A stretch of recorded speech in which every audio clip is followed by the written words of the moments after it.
सुंदर मुखा दर्मींद नेत्रात कृष्णात श्री बांके बिहारी तेरी आरती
प्राण प्रयाण समय कफवात पित्ते कंठा विरोधन विदो स्मरणं कुतस्ते अतुलित बलधामं हेम शैलाभदेहं धनुजवन कशानं ज्ञानिनामग्रगण्यां सकल गुण निधानो वानिराणामधीशं रघुपति प्रिय भक्तं वात जातां नमामि। नारायणं नमस्कृत्यं नरं चैव नरोत्तमं देवीं सरस्वतीं व्यासं ततो जयमुदीरयेत्। मङ्गलं भगवान् विष्णु मङ्गलं गरुडध्वज मङ्गलं पुण्डरीकाक्ष मङ्गलाय तनोहरि। हरे कृष्ण कृष्ण कृष्ण हरे हरे हरे राम राम राम हरे हरे।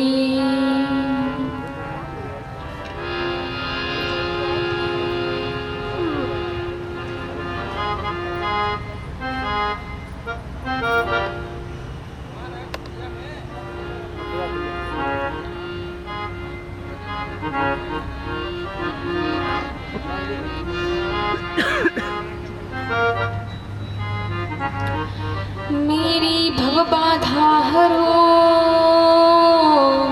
श्री राधा नागर सोई। जातन की छाई पड़े श्री श्याम हरित दुति होई। श्री राधे मेरी स्वामिनी मैं राधे को दास। जन्म जन्म मोह दीजियो श्री वृंदावन को वास। जय जय श्री राधा रमण जय जय नवल किशोर जय गोपी चित चोर प्रभु जय जय माखन चोर। बोली वृंदावन बिहारी लाल की राधा रानी सरकार की श्रीमद् भागवत महापुराण की श्री व्यास जी महाराज की सुखदेव जी महाराज की स्वामी श्री हरिदास जी महाराज की श्री सतगुरुदेव भगवान जय जय श्री राधे जय जय श्री राधे जय जय श्री राधे। पासवर्ड वैसे थोड़ी बोलना है। ईमेल आईडी का पासवर्ड भैया आप देंगे तो अगर सवाल ये है कि अगर वो जान जाएगा ईमेल आईडी का पासवर्ड तो दिक्कत नहीं हो जाएगा। कौन वही कोई दिक्कत नहीं। जैसे हम आपको बताए हैं हम बनाए हैं आईडी आपका पासवर्ड हम बनाए हम भी जानेंगे। बाकी बिहारी लाल आवत है ओकना कि आवत है कहा देता मनु कसन दूसरा आईडी बना खातिर आपकी कृपा से दूसरा आईडी आज बना वही आईडी में खोलना आई देब हम कुछ नहीं कर पाएंगे। काशी की नगरी में बैठकर नहीं ऐसा है कि हम भी इससे बात किए आप रिलैक्स होकर आप कर लीजिए जब काम आपको करना है। कितना सुंदर लागे बिहारी कितना लागे प्यारा करे पगड़ी बांधे कमरिया को वाला। कितना सुंदर लागे बिहारी कितना लागे प्यारा। हम बताए कि वो टाइम के बड़े पाबंद है। हम तो राइट लिया बताए के बहुत पाबंद आदमी है।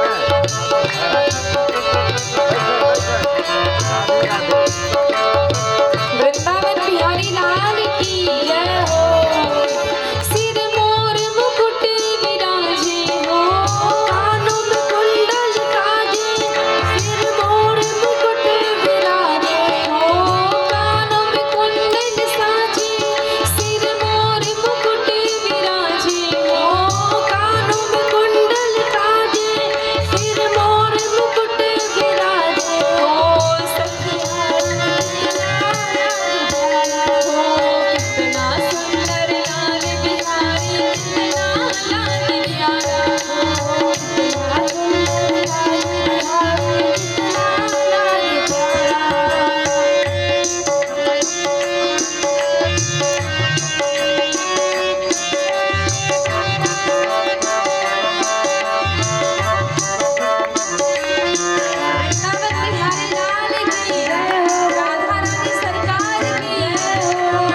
कितना सुंदर लागे बिहारी कितना लागे प्यारा कितना सुंदर लागे बिहारी कितना लागे प्यारा कितना सुंदर लागे बिहारी कितना लागे प्यारा कितना सुंदर लागे बिहारी कितना लागे प्यारा चले की पगड़ी बांधे सुंदर आँखों वाला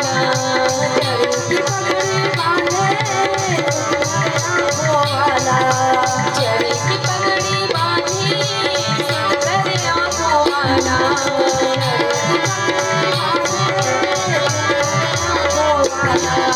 कितना सुंदर लागे बिहारी कितना लागे प्यारा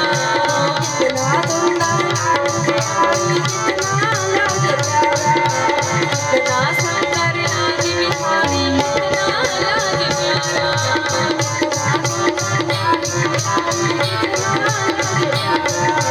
कितना सुंदर लागे बिहारी कितना लागे प्यारा कितना सुंदर लागे बिहारी कितना लागे प्यारा कितना सुंदर लागे बिहारी कितना लागे प्यारा कितना सुंदर लागे बिहारी कितना लागे प्यारा।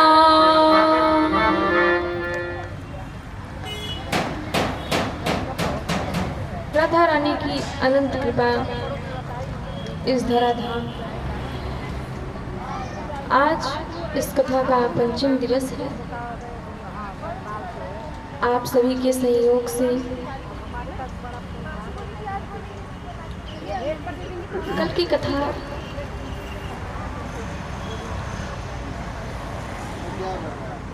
हम लोगों ने श्रवण की और कल की कथा में बहुत आनंद आया। आप जानते हैं कल की कथा में इतना आनंद क्यों आया था?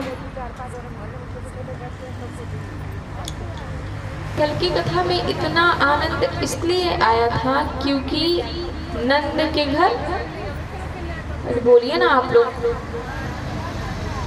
नंद के घर आनंद भयो, नंद घर आनंद भयो। नंद बाबा के यहाँ पर आनंद आता है।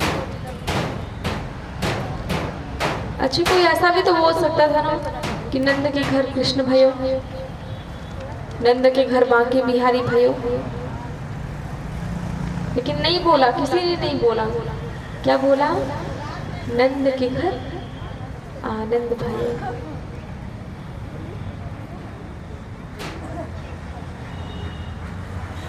यही कथा मैंने आपको प्रथम दिवस में बताया था कि भगवान सच्चिदानंद आनंद की व्याख्या जब मैंने की तो भागवत जी में आनंद की व्याख्या बस इतनी सी है कि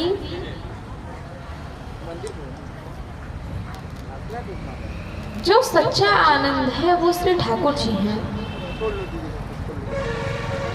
उनके अलावा कोई भी इस संसार में आनंद नहीं हो सकता।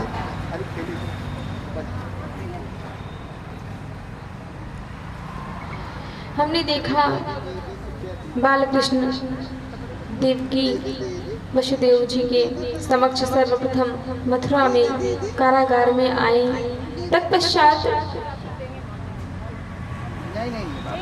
वसुदेव जी से ये बात कृष्ण जी की पहले ही हो चुकी थी कि जब हमारा जन्म होगा तो जन्म के बाद आपके जो प्रिय मित्र हैं नंद बाबा, जिस दिन मेरा जन्म होगा उसी दिन नंद बाबा के यहाँ भी पुत्र होगा और एक पुत्री होगी। यहाँ पर आप लोग कथा को ध्यान से एकदम सुनिएगा, क्योंकि भागवत जी में बहुत सारे ऐसे विषय हैं जो किसी को पता भी नहीं है। कुछ ही लोग इन सब बातों को जानते हैं जिन्होंने भागवत जी का अच्छे से अध्ययन किया है। सभी लोग इस बात को नहीं जानते हैं और सभी कथावाचक इस बात को बोलते भी नहीं हैं। हम आपको बताएं, जब कृष्ण भगवान का जन्म हुआ था तो उस समय एक कृष्ण का जन्म नहीं हुआ था। आप लोग पूछेंगे, अरे ऐसे कैसे हो सकता है, भगवान कृष्ण तो एक ही थे। लेकिन ऐसा नहीं था। एक ही समय पर, एक ही मुहूर्त पर, एक ही जगह पर दो कृष्ण का जन्म हुआ। पहला जन्म जो भगवान का हुआ है वो देवकी के गर्भ से हुआ है, और जो दूसरा जन्म भगवान श्री कृष्ण का हुआ वो यशोदा रानी के गर्भ से हुआ था। आप लोगों ने आगे मैं कथा सुनाऊंगी, लेकिन आप लोगों ने ये सुन रखा होगा कि जब वसुदेव जी कृष्ण जी को लेकर जाते हैं नंद बाबा के यहाँ गोकुल में, तो वहाँ गोकुल में जाने के बाद कृष्ण जी को यशोदा रानी के पास छोड़ देते हैं और यशोदा रानी की पुत्री को वहाँ से उठा कर लेकर आते हैं। तो कथा तो ये तो सत्य है, लेकिन इसमें एक और बात थी। वो बात ये थी कि यशोदा मैया को जुड़वे बच्चे हुए थे एक साथ, एक था लड़का और एक थी लड़की। जब यहाँ से वसुदेव जी कृष्ण लाला को रात में, यमुना जी बहुत बढ़ गई थी उस समय, यमुना जी को पार करके गोकुल पहुंचे और गोकुल में जाकर जब कृष्ण जी को, जो देवकी के पुत्र कृष्ण जी थे, उनको यशोदा मैया के लाला के पास लिटा दिया। तो जो यशोदा मैया के लाला थे और जो देवकी मैया के लाला थे वो दोनों एक ही थे, एक ही कृष्ण थे। फिर उनका शरीर एक हो गया, दो शरीर से एक शरीर हो गया। ये बात बहुत कुछ लोगों को पता है। भागवत जी में तो इसका पूरा विवरण है। भागवत जी में साफ ऐसा लिखा हुआ है कि यशोदा मैया को भी लाला हुआ था और देवकी जी को भी लाला हुआ था। फिर दोनों का शरीर एक हो जाता है। वसुदेव जी लाला को वहाँ पर लिटा देते हैं, दोनों शरीर एक हो जाता है। तब वसुदेव जी, जो इनकी एक लड़की हुई थी, क्योंकि दो बच्चे हुए थे, उसमें एक लड़की भी थी, एक लड़का और एक लड़की, तो उस लाली को वसुदेव जी उठा ले आते हैं मथुरा, लाकर कंस को दे देते हैं। और कंस उस कन्या को जैसे ही पटकना चाहा, जैसे ही सोचा कि ये तो मेरा 8वां काल है, जैसे ही पटकना चाहा वैसे ही वो कन्या उनके हाथ से छूट गई और आकाश में चली गई और माता अष्टभुजा के रूप में प्रकट हो गई। बोलिए अष्टभुजा मैया की जय। माता अष्टभुजा के रूप में प्रकट हुई और उन्होंने कहा कि तू मुझे मारकर क्या कर लेगा? पहली बात तो तू मुझे छू भी नहीं सकता, मारने की तो बहुत दूर बात है।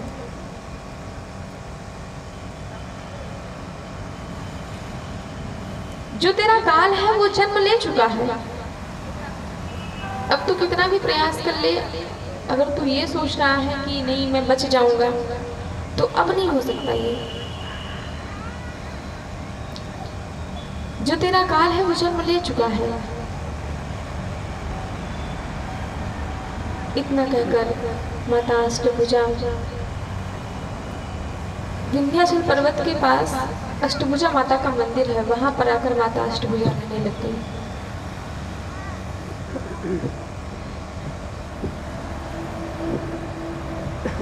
अब जब ये बात कंस को पता चली कि मेरे काल का जन्म हो गया है और अगर उसका जन्म हुआ है तो कहीं आसपास ही हुआ होगा, ज़्यादा दूर तो हुआ नहीं होगा, और अष्टभुजा मैया ने ही पूरा एड्रेस नहीं दिया कि नहीं तुम्हारा लाला यहाँ जन्म लिया, फिर यहाँ से वसुदेव जी ने वहाँ पर मेरी जो माता है यशोदा उनके पास ले जाकर छोड़ दिया। ऐसा कोई एड्रेस नहीं दिया था कि गोकुल में ले जाकर छोड़ दिया है।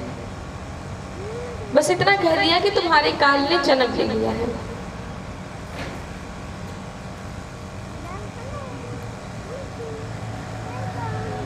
कंस ने उसी समय, कंस की एक बहन है, उसका नाम है पूतना,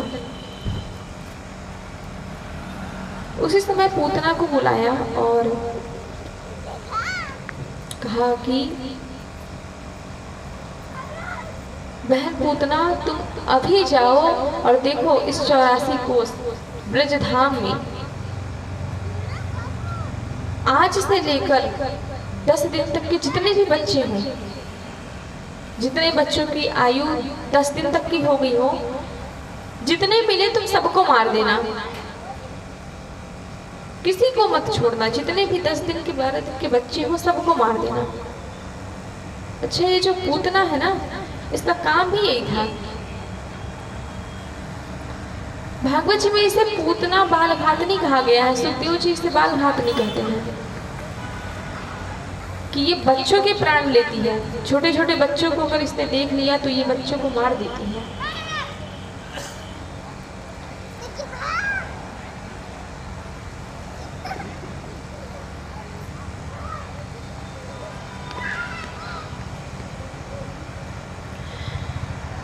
पूतना को भेजा कि जाओ जितने भी बच्चे मिल जाए 10 दिन के तो उनको मार देना। पूतना जाने लगी। कंस ने विचार किया कि इसमें जो भी मेरा काल होगा, जिसने भी जन्म लिया होगा, इन सब में वो भी मारा जाएगा। बहुत प्रसन्न हुआ और पूतना इधर अपना सुंदर सा रूप धारण किया, लक्ष्मी के समान। जितनी सुंदर लक्ष्मी जी हैं उनके समान ही अपना रूप उसने धारण किया। रूप धारण करके गोकुल नगरी आई। सभी ब्रजवासियों ने जब उन्हें देखा, ग्वाल बालों ने, तो उन्हें लगा कि कोई लगता है स्वर्ग से कोई अप्सरा आई है, क्योंकि बहुत सुंदर है। रूप तो बदल लिया था इन्होंने।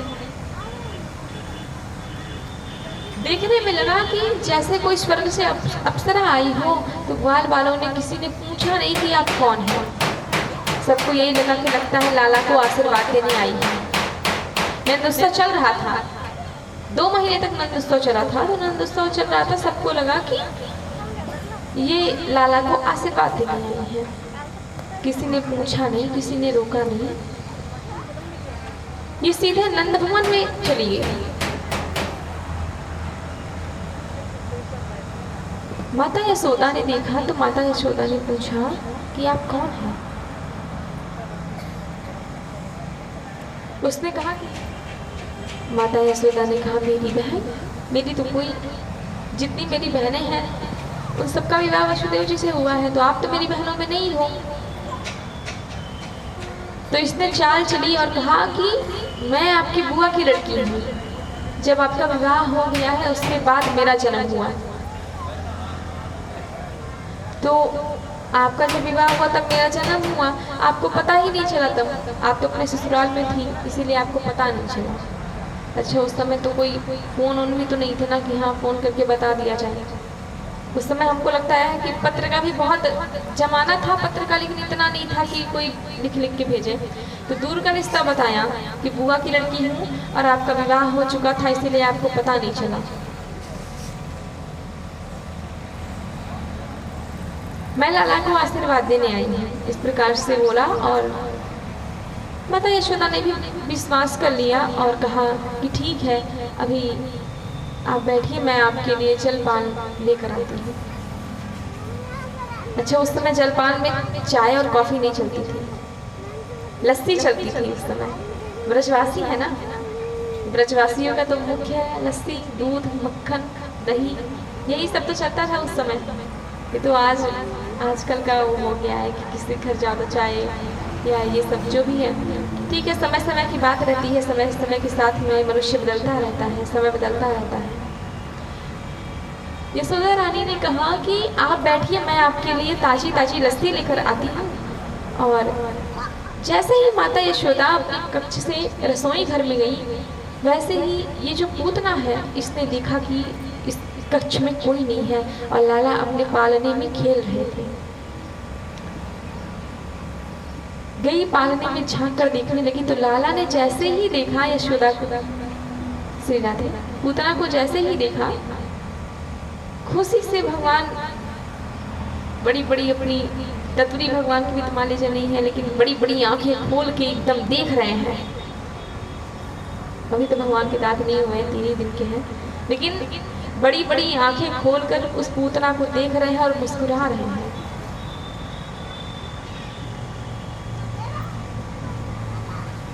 थोड़ा आप लोग भी मुस्कुराएंगे मेरे साथ।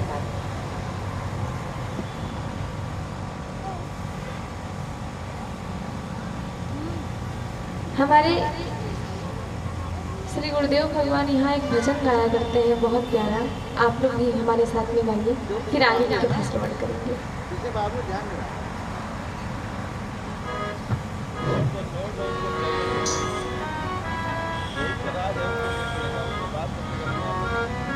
हो तेरी मंद मंद मुस्कनिया पे, तेरी मंद मंद मुस्कनिया पे बलिहार सावरे, बलिहार सावरे। तेरी मंद मंद मुस्कनिया पे, तेरी मंद मंद मुस्कनिया पे बलिहार कनिया पे बलिहार सावरे, बलिहार सावरे। तेरी मुस्कनिया पे, तेरी मुस्कनिया पे बलिहार, तेरी मुस्कनिया ओ सावरे, तेरी मुस्कनिया पे, तेरी मंद मंद मुस्कनिया पे, तेरी मंद मंद मुस्कनिया पे बलिहार सावरे, बलिहार सावरे।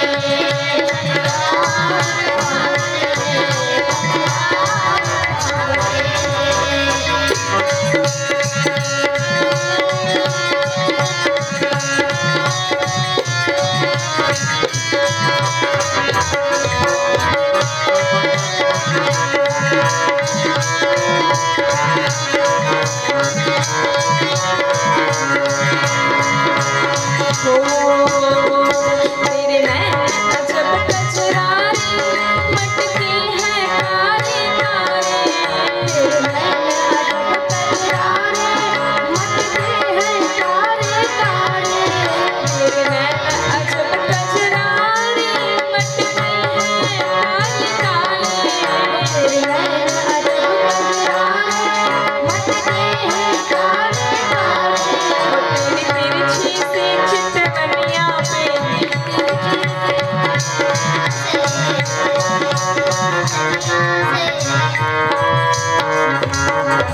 हो तेरी तिरछी से चितवनिया पे, तेरी तिरछी से चितवनिया पे, तेरी तिरछी से चितवनिया पे, तेरी तिरछी से चितवनिया पे बलिहार सावरे, बलिहार सावरे, बलिहार सावरे, बलिहार सावरे।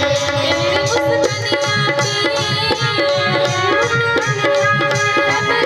तेरी मुस्कनिया ओ सावरे, तेरी मुस्कनिया पे, तेरी मंद मंद मुस्कनिया पे, तेरी मंद मंद मुस्कनिया पे बलिहार सावरे, बलिहार सावरे। तेरी मंद मंद मुस्कनिया पे, तेरी मंद मंद मुस्कनिया पे बलिहार सावरे, बलिहार सावरे।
है प्यारी प्यारी, चाल अजब मतवारी लगती है प्यारी प्यारी, तेरी चाल अजब मतवारी लगती है प्यारी प्यारी, तेरी मधुर मधुर पैजनिया पे, तेरी मधुर मधुर पैजनिया पे बलिहार सांवरे, बलिहार सांवरे, मधुर मधुर पैजनिया पे, मधुर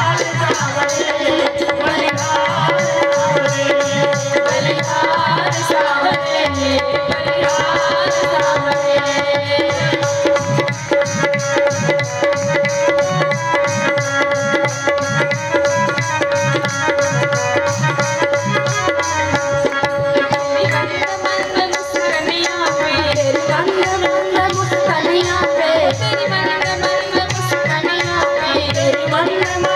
पैजनिया पे बलिहार सांवरे, बलिहार सांवरे, बलिहार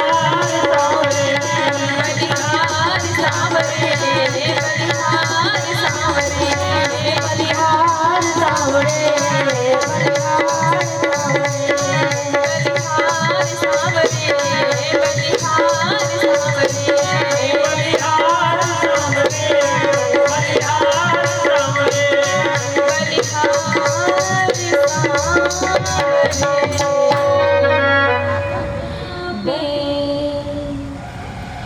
बलिहार सांवरे, बलिहार सांवरे।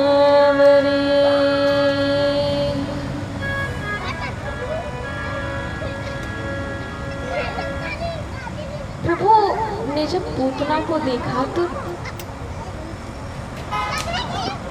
मुस्कुराने लगे। और आपको एक बात सच बताऊं, लाला को दूध का पान कराने लगी और लाला पहले विष का पान किए, उसके बाद लाला ने दूध पिया और थोड़ी ही देर में भगवान उसके प्राणों को पीने लगे। भागवत जी में सुखदेव जी तो साफ साफ कहते हैं कि पहले विष पिया, फिर दूध पिया और उसके बाद उसके प्राणों को हरने लगे। उसके प्राणों को भगवान हरण करने लगे, प्राणों को पीने लगे।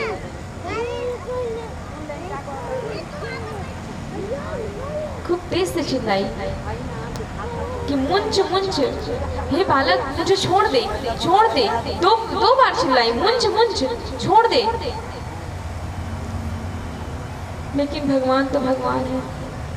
भगवान ने कहा ऐसे कैसे छोड़ दे, इतनी दूर से आप यहाँ से यहाँ आई, हमें मारने के लिए आई हैं, तो आप अपना काम करके तभी जाइए।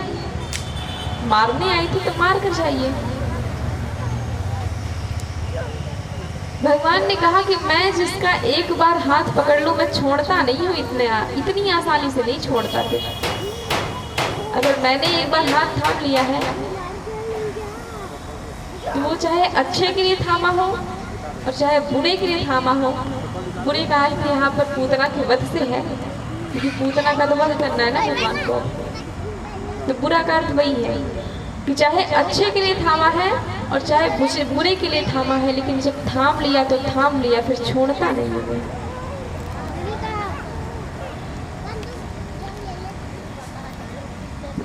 भगवान थोड़ी ही देर में उसके प्राणों का हरण कर लिया।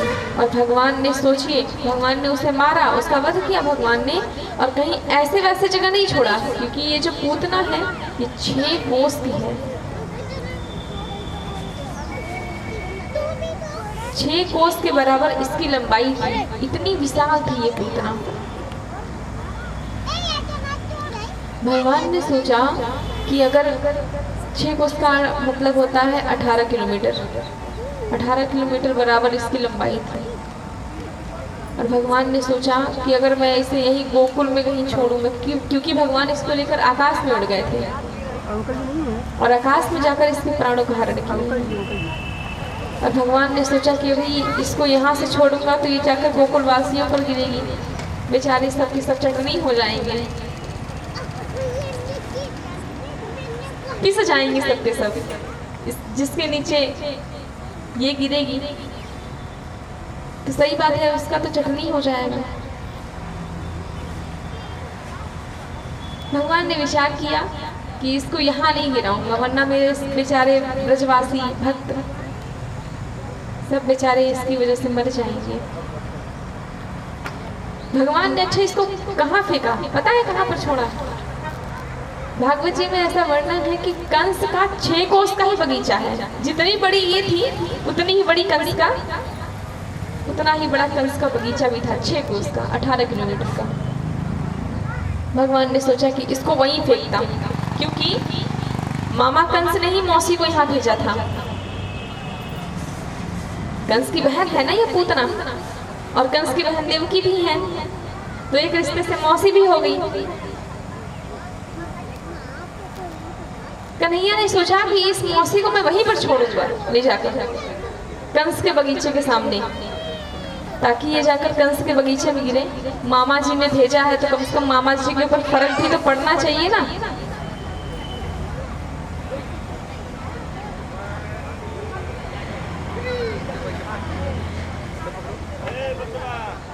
मामा जी पर फर्क भी तो पड़ना चाहिए कि जिसको भेजा था मारने के लिए उसने मेरा इतना बड़ा नुकसान कर दिया।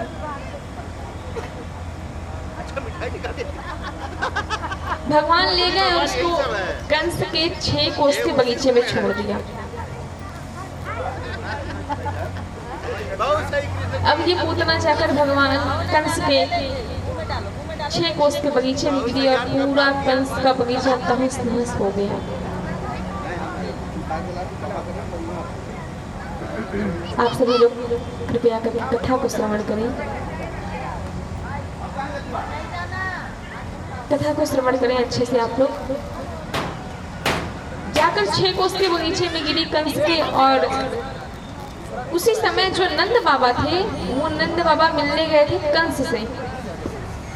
कंस से नंद बाबा मिलने गए थे क्योंकि उस समय का ऐसा रिवाज हुआ करता था कि जो राजा होते थे तो राजा को कर देना पड़ता था। किसी एक गांव का जो सरपंच होता था वो राजा को कर देता था। और जो ये नंद बाबा हैं ये गोकुल के राजा थे, सरपंच, जिसे आज हम लोग सरपंच प्रधान कहते हैं। ये राजा थे, ये कर लेकर गए थे देने के लिए कंस को। और कंस से मिलने के बाद वसुदेव जी से भी मिले, क्योंकि वसुदेव जी मित्र थे। और वसुदेव जी से मिला और वसुदेव जी से काफ़ी बातें हुई। उसके बाद वसुदेव जी ने कहा कि पता नहीं क्यों मुझे कुछ अच्छा नहीं लग रहा है, मुझे ऐसा जान पड़ रहा है कि कुछ ना कुछ अनिष्ट होने वाला है, मेरे साथ कुछ बुरा होने वाला है। हे नंद बाबा, आप जल्दी जाइए यहाँ से, देखिए कुछ अनिष्ट तो नहीं हो रहा ना बाहर। नंद बाबा को उनकी बात तो हालांकि समझ में नहीं आई इतनी, लेकिन नंद बाबा ने कहा ठीक है, आप परेशान न होइए, हम जाते हैं, हम देखते हैं क्या बात है। नंद बाबा वहाँ से गोकुल आने लगे और मार्ग में जब उस बगीचा पड़ा कंस का, तो उस कंस के बगीचे में गए और देखा तो कंस के बगीचे में विशाल गाय पूतना लेटी हुई थी।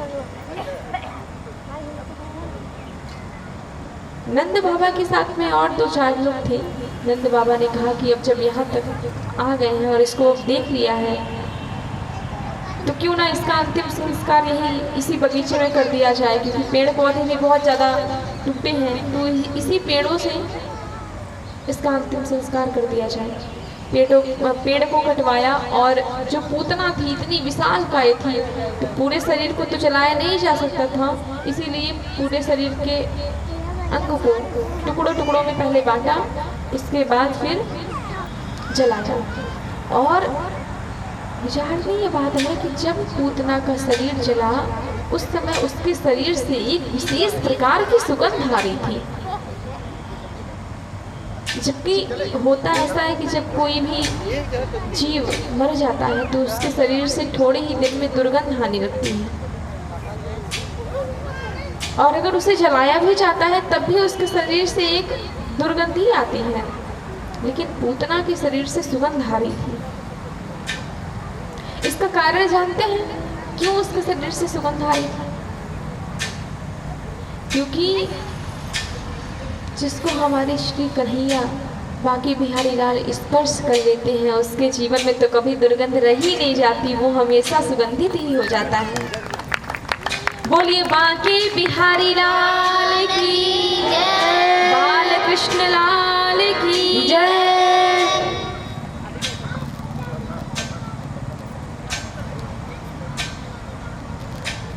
भगवान ने सक्टासुर और तृणावर्त का भी इसी प्रकार से वध किया।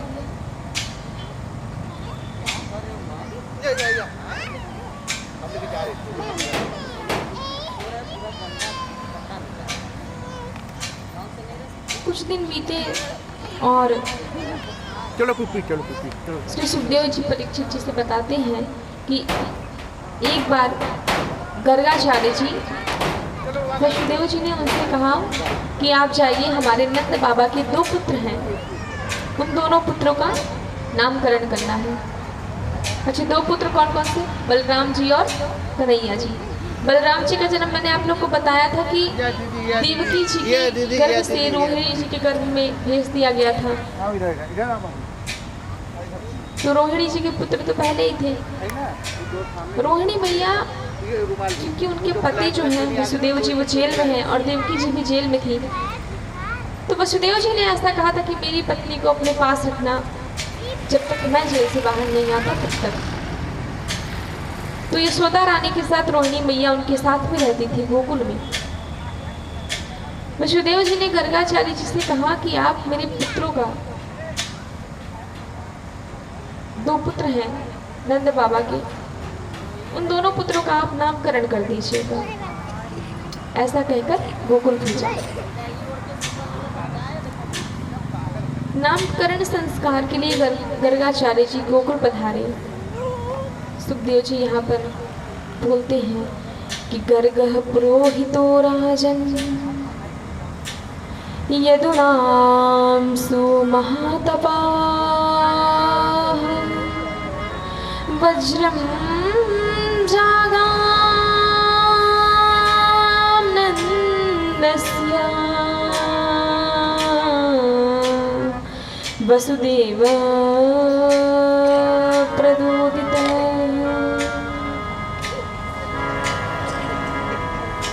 ये जो गर्गाचार्य जी हैं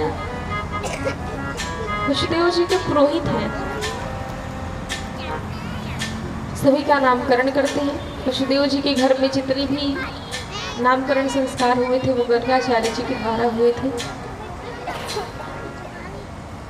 गर्गाचार्य जी आए और नंद बाबा से कहा कि मैं नामकरण संस्कार के लिए आया हूँ। नंद बाबा ने उनका स्वागत किया, लेकिन ये जो नामकरण संस्कार हुआ था इसे छिपा कर किया गया। जानते हैं क्यों छिपा कर किया गया? क्योंकि अगर किसी को गोकुल में ये पता चल जाता कि ये कृष्ण नंद बाबा का लड़का नहीं है, ये लाला वसुदेव जी का है, तो ये बात कंस को पता चल जाती, और जैसे ही कंस को पता चलती वैसे ही कंस प्रयास करता है। तब तो पता भी चल जाता। अभी तो पता नहीं है हालांकि कि कौन सा लड़का है वो कौन सा बालक है। अभी बस इतना पता है कि मुझे मार कर नामकरण संस्कार किया गया। कहाँ पर? जहाँ पर नंद बाबा की गाय रहती है। के लिए इनकी परीक्षा ली जाए, देखें कि ये सिद्ध पुरुष है या नहीं। परीक्षा लेने के लिए गर्गाचार्य जी ने देखते ही, गर्गाचार्य जी तो संपूर्ण जानकार थे, सत्य थे, सब कुछ जानने वाले थे। उन्होंने रोहिणी मैया के पुत्र थे बलराम जी, उनको यशोदा मैया के साथ में देखा। यशोदा मैया ने गोद में लिया था। उन्होंने कहा कि ये जो यशोदा रानी के गोद में बच्चा है, गोद में जो ये बालक है, कहा कि अयम ही रोहिणो पुत्रो, बालक है, इसका नाम होगा, क्या नाम होगा? पैरों में घंटी लगी हुई है, जब भी गरुड़ जी चलते हैं तब वो घंटी बजती है। तो उस घंटी ने कहा कि अगर जब तक मैं बजूंगी नहीं तब तक आपकी आरती भी नहीं होगी, तब तक आप भोजन प्रसाद भी नहीं करोगे।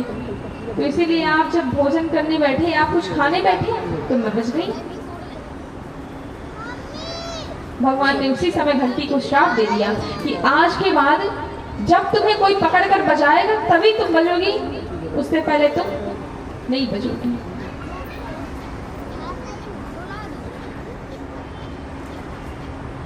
भगवान माखन चोरी करना अब शुरू कर दिए हैं। उनकी लीलाओं का भी एक दो वर्णन और करेंगे, लेकिन उससे पहले अब भगवान का हम एक भजन करेंगे, ठीक है। लाला को माखन कौन कौन खिलाने के लिए लेकर आया है? भाई लाला के लिए कोई माखन लेकर आया है कि नहीं आज? तो ले आइए माखन, ऊपर दीजिए मेरे लाला को।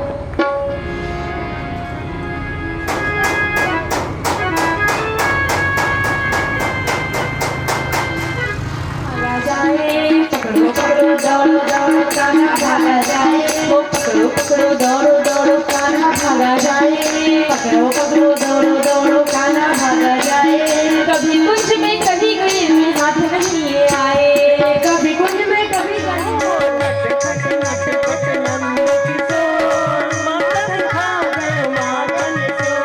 पकड़ो पकड़ो दौड़ो दौड़ो कान्हा भागा जाए, पकड़ो पकड़ो दौड़ो दौड़ो कान्हा भागा जाए। कभी कुंज में कभी गली में हाथ नहीं ये आए, कभी कुंज में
सोना से आंखें चुराए, मन ही मन कान्हा मुस्कुराए, माता यशोदा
क्यों रे कन्हैया तू घर घर जाए, नित नित का है उलहन ओलाए।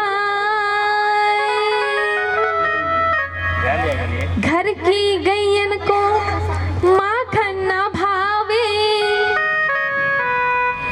घर घर जाए और माखन चुराए। जवाब दिखा रही थी ने तो मेरा माता यशोदा से आंखें चुन गयो माखन चोर।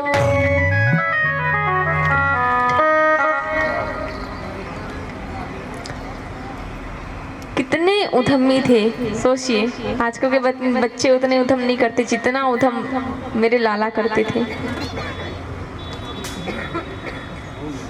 बहुत ज्यादा। अब एक दिन इनको पकड़ा गोपियों ने, 3-4 गोपियों ने पकड़ा और लेकर गई मैया के पास।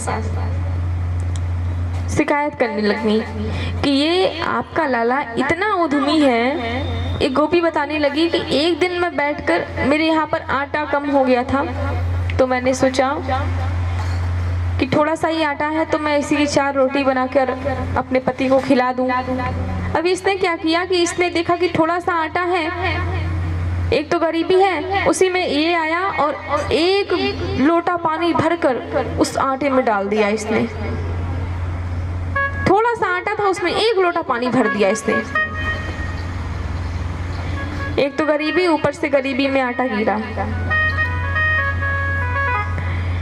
मैया ने पूछा कि लाला तूने ये किया है? लाला ने कहा कि नहीं नहीं मैया, बात ये नहीं है, ये गोपी झूठ बोल रही है। बात कुछ ऐसी थी कि इसका एक लड़का है छोटा सा, एक दिन वो मुझसे आया और मुझसे बोला उसने कि लाला मेरी मैया तो कभी हमको हलवा बना के नहीं खिलाती। तो मैंने सोचा कि बेचारा अभी छोटा है, उसको कभी हलवा नहीं मिलता, ये गोपी उसको कभी हलवा नहीं खिलाती, तो इसीलिए मैंने आटे में पानी डाल दिया ताकि ये उस आटे वाले पानी का हलवा बना दे। मैया ने कहा कि तू किसको मूर्ख बना रहा है? कभी इतना ढेर सारा जिसमें पानी पड़ा हो आटे में, उसका हलवा बनता है? कैसे बनेगा हलवा? लाला दिमाग देने लग गए कि कैसे बनता है मैया, मैं बता रहा हूँ। चूल्हे पे वो कढ़ाई टंगाओ, उसमें डालो घी। जब घी गर्म हो जाए तब उसमें ये पानी वाला आटा डाल दो और चलाते रहो। उसको चलाते चलाते जब वो थोड़ा सा हो जाए, पकने लग जाए, तब उसमें चीनी डाल दो तो हलवा बन जाएगा। लाला रेसिपी बता रहे हैं अपनी मैया को कि कैसे हलवा बनाया जाता है। एक गोपी ने कहा चल ये सब तो ठीक है, तू ये बता कि जब रात में मैं और मेरे पति आंगन में सोए थे तब तूने उनकी चुटिया और मेरी चुटिया को क्यों एक में बांध दिया था, ये बता। हम दोनों आंगन में सोए थे, नंद रानी से बोल रही हैं, यशोदा मैया से, कि एक खटिया पर वो सोए थे, एक खटिया पर हम सोए थे, और इसने क्या किया कि ये आया और मेरे पति की चुटिया और मेरी चुटिया दोनों एक ही में बांध दिया और बांध कर भाग गया। और जानती हो फिर नंदरानी क्या हुआ? जब सुबह ये उठे तो इनकी चुटिया अलग खींच रही, मेरी अलग खींच रही। इतना उद्यमी है तेरा ये दिया। ओखल में जब भगवान को बांध दिया और बांध कर चली गई भवन के अंदर अपना काम करने के लिए, थोड़ी ही देर में भगवान को याद आया कि आज मुझे किसी का उद्धार करना है, किसी का उद्धार करना है मुझे आज। अच्छा किया मैया ने बांध दिया। मैया ने ओखल में बांध दिया भगवान को, तो भगवान उससे लुढ़कते लुढ़कते 2 पेड़ थे उस आंगन में, नंद भवन के आंगन में 2 पेड़ लगे थे। उस पेड़ के बीच से वो निकले तो वो फंस गया, जो उंखल था उसी पेड़ में वो फंस गया। भगवान जैसे ही थोड़ा सा जोर लगाया वो दोनों वृक्ष गिर गया और उसमें से नल कुबर और मणिग्रीव नाम के 2 गंधर्व निकले। भगवान ने नलकुबर और मणिग्रीव का उद्धार किया। यहाँ पर ये जो नलकुबर और मणिग्रीव हैं, इनको नारद जी का श्राप था और श्राप के कारण ये पेड़ जड़ हो गए थे। गलत काम करते हुए भगवान नारद जी ने पकड़ लिया था और नारद जी को देखने के बाद भी ये गलत काम किए जा रहे थे। तब भगवान ने कहा नारद जी ने कि तुम देख रहे हो कि तुम्हारे सामने कोई संत खड़ा है, फिर भी तुम्हारा जो बुद्धि है वो जड़ हो गया है, एक पेड़ के समान हो गए हो तुम, इसीलिए जाओ तुम जड़ हो जाओ। श्राप मिलने के बाद क्षमा याचना करने लग गए, प्रभु माफ कर दीजिए, क्षमा कर दीजिए हमें। नारद जी ने कहा कि मेरा श्राप तो वापस नहीं हो सकता, क्योंकि श्राप जब एक बार लग गया तो लग गया, वो दोबारा वापस नहीं होगा। लेकिन इतना है, इतना मैं जरूर कहूँगा कि द्वापर युग में जब भगवान श्री कृष्ण आए, चलता गया कंस को, तो कंस ने एक एक राक्षसों को भेजा है भगवान का वध करने के लिए। उसने भी अपने जीवन में पूरा प्रयास किया कि भगवान बस किसी तरह मेरा काल मिल जाए तो मैं उसे मरवाऊं। भगवान को मारने के लिए अघासुर, वकासुर, वक्सासुर, अरिष्टासुर, प्रलंबासुर, व्योमासुर, केसी, इस प्रकार के अनेक दैत्यों को भेजा भगवान को मारने के लिए। ये जो अघासुर है, ये पिछले जन्म में बहुत ही सुंदर एक राजकुमार हुआ करता था।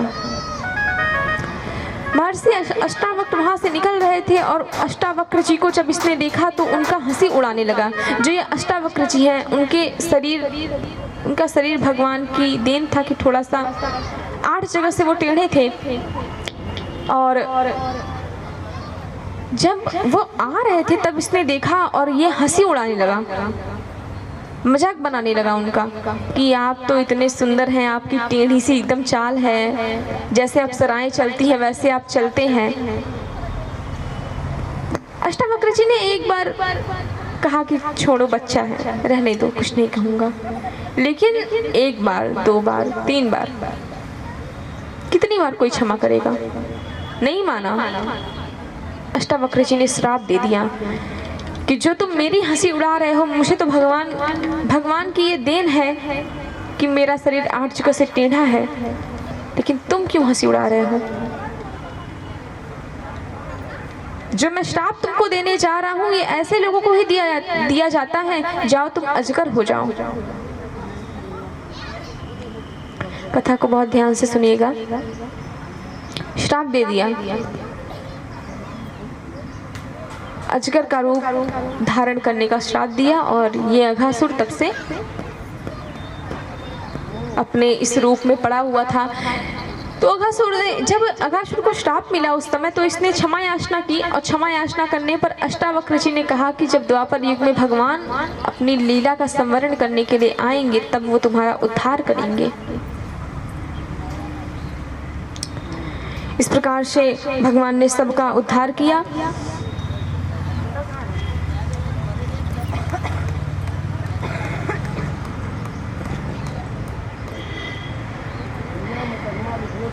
आगे भगवान ने गोकुल को कई बार दावाग्नि से बचाया, धेनुकासुर का भी वध किया भगवान ने, और ब्रह्मा जी को ये ज्ञात था कि भगवान का अवतार हो चुका है। ब्रह्मा जी के ही कहने पर भगवान श्री कृष्ण ने अवतार लिया था अपना, और ब्रह्मा जी ये बात भूल गए। ब्रह्मा जी के साथ में जो 2-4 लोग रहते हैं, उन्होंने ब्रह्मा जी से कहा जाकर कि कोई बालक है, अभी छोटा सा है, और वो इतने सारे दैत्यों को मार रहा है। उस समय भगवान ने अघासुर का वध किया था। अघासुर का वध किया था तो अघासुर का शरीर पृथ्वी पे पड़ा हुआ था, और ब्रह्मा जी को दिखाने के लिए लेकर आए, और ब्रह्मा जी को आकाश में बैठकर दिखा रहे हैं कि देखिए आज ही इस बालक ने इस इतने बड़े विशालकाय अजगर को मारा है। ब्रह्मा जी ने कहा मुझे विश्वास नहीं हो रहा है, ये छोटा सा बालक क्या ही मार लेगा। कहा कि नहीं आज ही का है, आज ही सुबह सुबह इसने वध किया है इस सखासुर का। ब्रह्मा जी ने कहा अगर ऐसी बात है तो मैं परीक्षा लेता हूँ, मैं देखता हूँ कि ये कितना बड़ा शक्तिशाली है।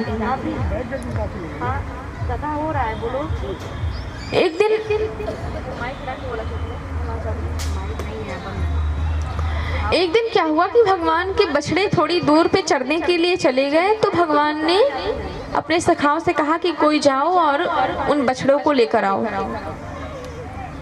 सबने कहा कि लाला हम तो भोजन खोलकर बैठ गए हैं, अब हम जा रहे हैं भोजन करने, तू जल्दी से जा, एक काम कर कि उन बछड़ों को लेकर आ जा, तब तक हम भोजन निकाल रहे हैं। और जैसे ही भगवान उन बछड़ों को लेने के लिए गए, तब से इधर ब्रह्मा जी अपनी लीला करने लगे। ब्रह्मा जी आए और उन सभी बच्चों को, जितने भी ग्वाल बाल थे, उन सबको बेहोश कर दिया। कुछ बछड़े बचे हुए थे वहां पर, तो उन बछड़ों को भी बेहोश करके अपने धाम लेके चले गए। अब जैसे ही भगवान आधे बछड़ों को उधर से लेकर आए, देखा तो कोई नहीं, भोजन पड़ा हुआ है जैसे का तैसा। तभी भगवान ने वहां देखा कि ब्रह्मा जी जिस हंस पर बैठते उसका एक पंख गिरा हुआ था। तो हंस के पंख को देखा तो भगवान समझ गए कि ये और किसी की चाल नहीं है, ये तो ब्रह्मा जी की चाल है। लेकिन भगवान ने कहा कि मुझे ये नहीं पता था ब्रह्मा जी कि आपने ही मुझे इस पृथ्वी पर भेजा लीला करने के लिए, और आपको ही नहीं पता है अब कि मैं यहाँ आ चुका हूँ।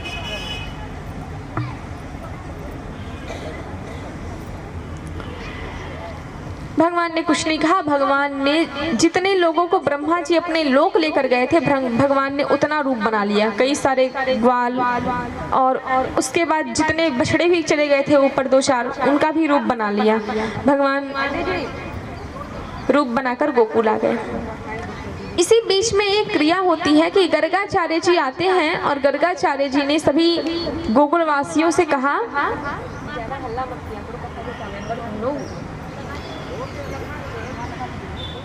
गर्गाचार्य जी ने कहा सभी गोकुल वासियों से, नंद बाबा से, कि इस समय ऐसा समय चल रहा है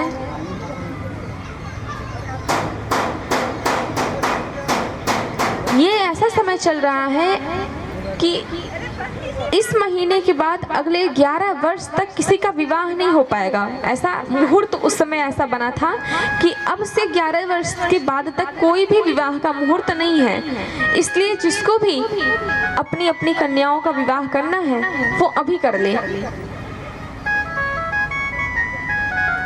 सभी ब्रजवासियों ने विचार किया कि ठीक है, अगर ये बात है तो हम कर देते हैं। अच्छा, पूरे गोकुलवासी में कोई भी ग्वाल बाल बचा नहीं है, क्योंकि सारे ग्वाल बाल कहाँ गए हैं? ब्रह्मा जी के लोक।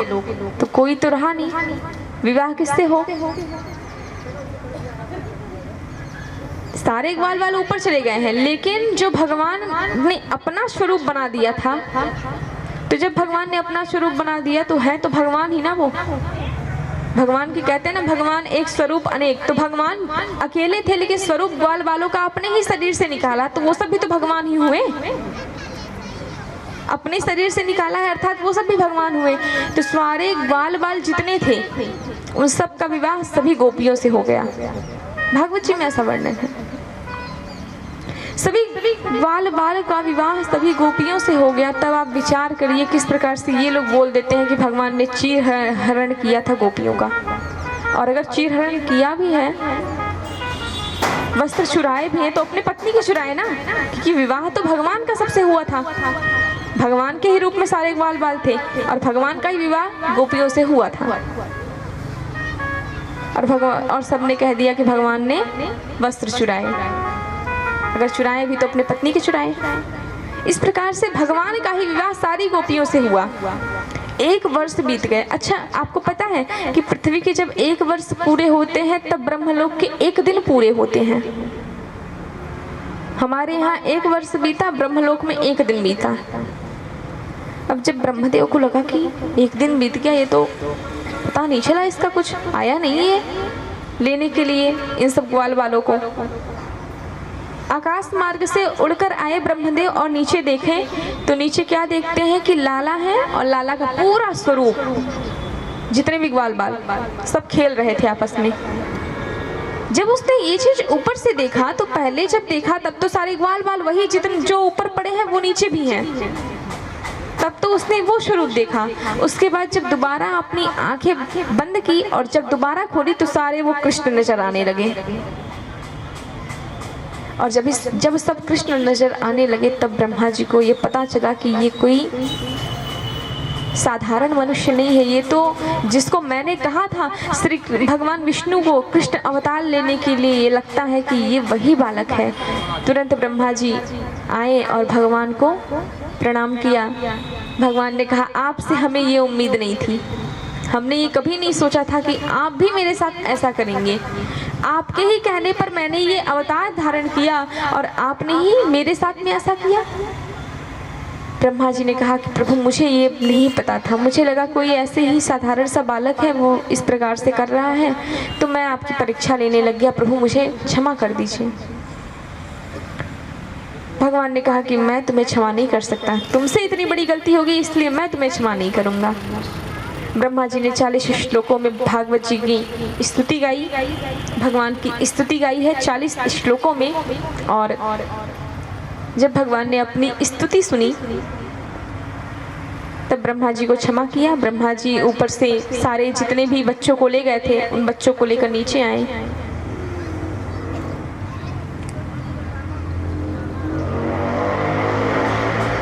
भागवत जी की कथा में एक बहुत विशेष प्रसंग है आज का, जो आज का मुख्य प्रसंग होता है।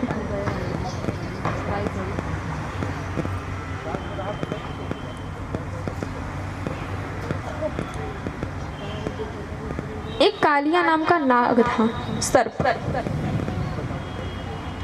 वैसे तो 2 प्रसंग मुख्य होते हैं, ऐसे गिरिराज पर्वत जी का गोवर्धन पूजा और एक कालिया का भगवान ने जब उद्धार किया है तब का भी प्रसंग बहुत मुख्य है। भगवान को ये पता चला कि कालिया नाम का एक सर्प है और वो हमारे यमुना जी में अपना विष फैला रहा है। श्री दामा ने कहा कि कन्हैया ये तो सही ना कर रहे हो, देख तू बोल रहे हैं कि यमुना जी पे जाके तू खेल खेलोगे, लेकिन मैं तेरे साथ नहीं जाऊंगा, इसलिए क्योंकि वहाँ मैंने सुना है कि वहाँ कालिया नाम का विशाल सर्प रहता है, उसके 5 फन हैं। अगर उसकी थोड़ी सी भी हवा हम लोग को भी लग गई ना तो हम सबके सब मर जाएंगे, कोई नहीं बचेगा।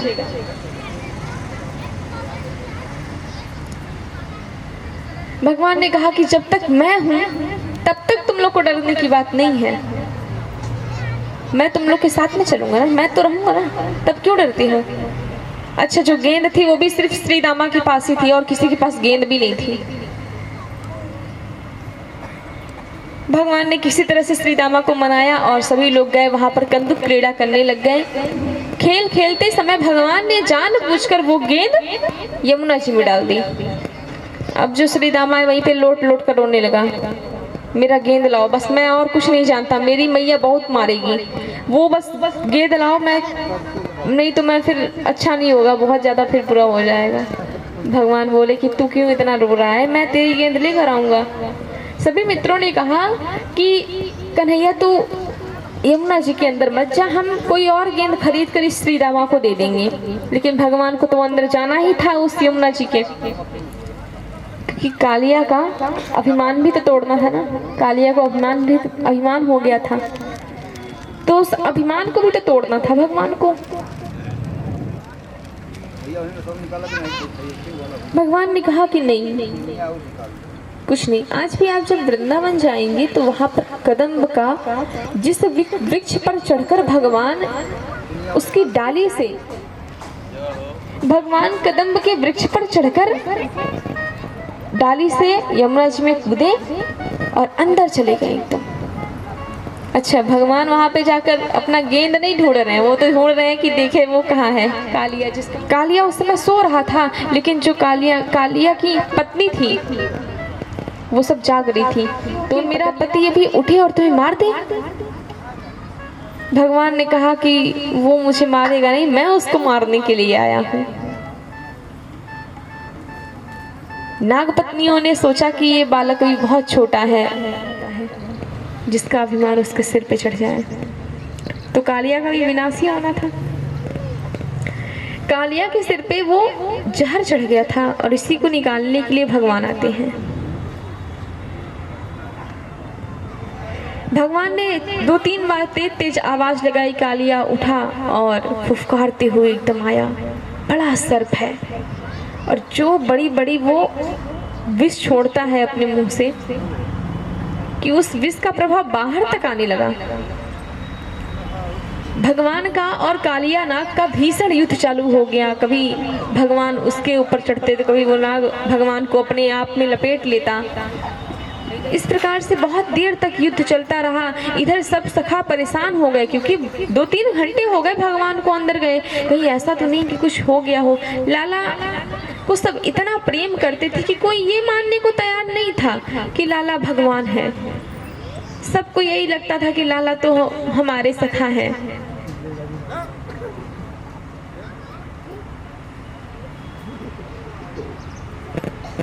यही सबको लगता था।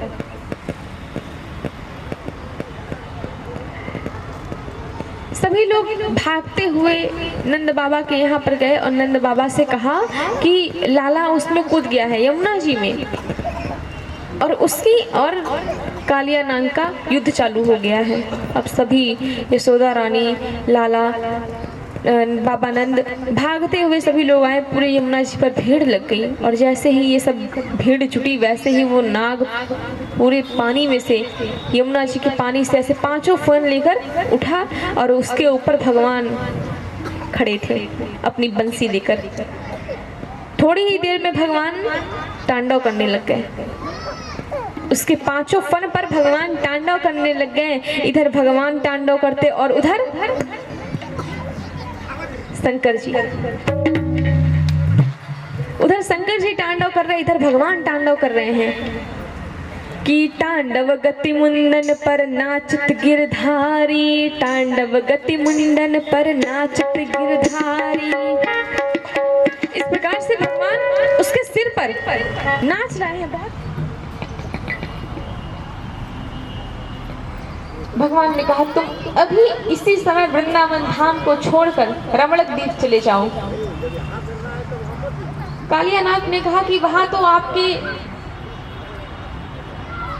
जो वाहन है गरुड़ जी वो वहां रहते हैं और जब भी मैं वहां जाता हूं तो वो मुझे मार देते हैं, क्योंकि गरुड़ जी की और जो ये नाग हैं कंद्रू और विनीता, ये गरुड़ जी की और सर्प जी की माताएं हैं दो। इन दोनों की आपस में नहीं बनती, उन दोनों की आपस में दुश्मनी है। तो जब माता माता में दुश्मनी है तो गरुड़ जी और सर्प में भी इसी कारण दुश्मनी थी। तो गरुड़ जी का सर्प से नहीं पटता था और गरुड़ जी ने मार के कालिया को वहां से भगा दिया था।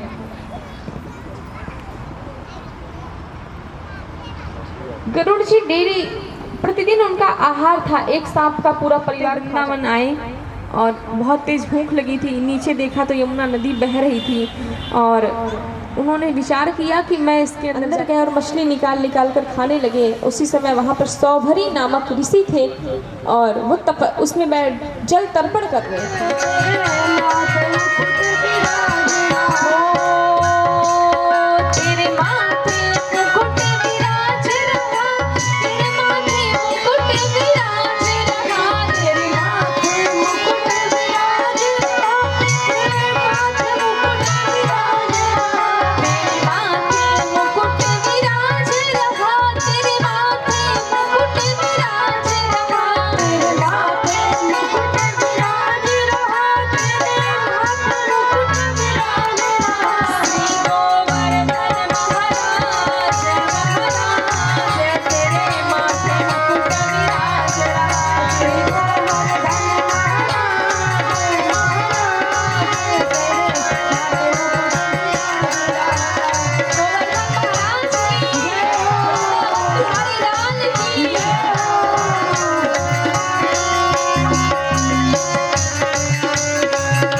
लिया आपने? अब तो होता ही नहीं है, किसी के घर में बहुत मुश्किल से है कि मिल जाए, लेकिन बिना मूसल के पहले विवाह नहीं हुआ करता था। मूसल को वहाँ रखते थे। चली कि गोवर्धन की पूजा हो रही है, मेरी पूजा नहीं हो रही है, रुष्ट हो गए और मूसलाधार बारिश शुरू कर दिए। सभी लोग गोवर्धन जी की शरण में गए। बांके बिहारी जी से कहा कि प्रभु अब आप ही बचाओ, इंद्रदेव तो नाराज हो गए हैं और देखिए कितनी जोर बारिश कर रहे हैं। भगवान ने कहा कि जब तक मैं हूँ तब तक तुम चिंता मत करो। भगवान ने अपनी काली उंगली में उस महान विशाल गोवर्धन पर्वत को अपनी काली उंगली में भगवान ने उठा लिया। बोलिए गिरिराज भगवान की। काली उंगली में भगवान उठा लिया। नाम जप बहुत जरूरी है मनुष्य के जीवन में। हमारे गुरुदेव एक भजन गाया करते हैं, बहुत प्यारा भजन है, आप लोग भी गाइएगा मेरे साथ में। गाएंगे ना? सभी लोग गाइएगा।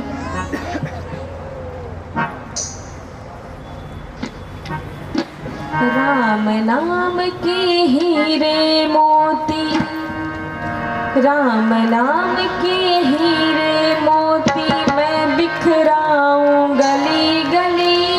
राम नाम के हीरे मोती मैं बिखराऊं गली गली। मेरे कोई राम का प्यारा सुर मचाऊं गली गली। राम नाम के हीरे मोती, राम नाम के हीरे मोती मैं बिखराऊं गली गली। राम नाम के हीरे मोती मैं बिखराऊं गली गली। ले लो रे कोई राम का प्यारा शोर मचाऊं गली गली। बोलो राम, बोलो राम, बोलो राम राम राम। बोलो राम, बोलो राम, बोलो राम राम राम। राम नाम के हीरे मोती गली गली। राम नाम के हीरे मोती, राम नाम के हीरे मोती मैं बिखराऊं गली गली। मैं बिखराऊं गली गली। बोले लो रे कोई राम का प्यारा सुर मचाऊं गली गली। बोलो राम, बोलो राम, बोलो राम राम राम। बोलो राम, बोलो राम, बोलो राम राम राम। सुन लो एक दिन ऐसा आएगा, दौलत और माल खजाना यही पड़ा रह जाएगा। माया के दीवानों सुन लो एक दिन ऐसा आएगा, दौलत और माल खजाना यही। ले लो रे कोई राम का प्यारा सुर मचाऊं गली गली। बोलो राम, बोलो राम, बोलो राम राम राम। बोलो राम, बोलो राम, बोलो राम राम राम। बोलो राम, बोलो राम राम राम।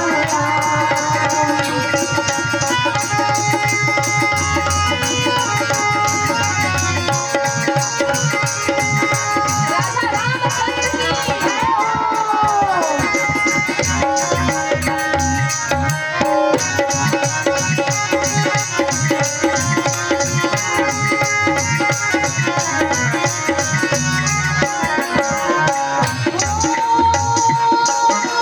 क्यों करता तू मेरा तेरी हक तेरा कुछ ना है। झूठ जन्म में फंसा हुआ है, ये सच्चा इंसान है। क्यों करता तू मेरा हक तेरा कुछ भी नहीं। झूठ जन्म में फंसा हुआ है, यह सच्चा इंसान नहीं। क्यों करता तू मेरा हक तेरा कुछ ना है। झूठ जन्म में फंसा हुआ है, ये सच्चा इंसान हो। क्यों करता तू